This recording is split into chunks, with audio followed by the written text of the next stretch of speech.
How to fix RBC Royal Bank app not working.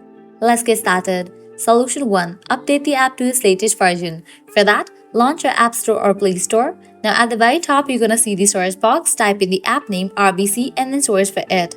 With that, app will appear. Now at the right corner of it, you're gonna see the option of Open or Update.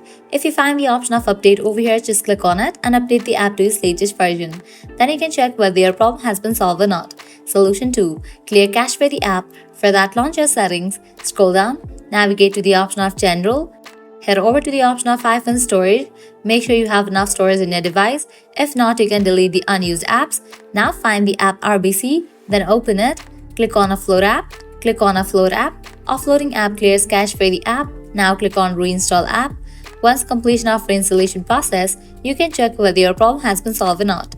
If all these solutions doesn't work for you, what you can do is apply solution 3. That is only to completely delete this app from your device and reinstall it. To do that, go ahead and click on the option of Delete app. Click on Delete app. With that, you just deleted this app from your device. Now you can close this. Launch your App Store or Play Store, search for the app RBC. After app appears, install it. By following these solutions, your problem will be fixed. So this is how you can easily fix RBC Royal Bank app not working. At the end, if you guys find this video helpful, don't forget to like, share and subscribe to our channel. Thanks for watching.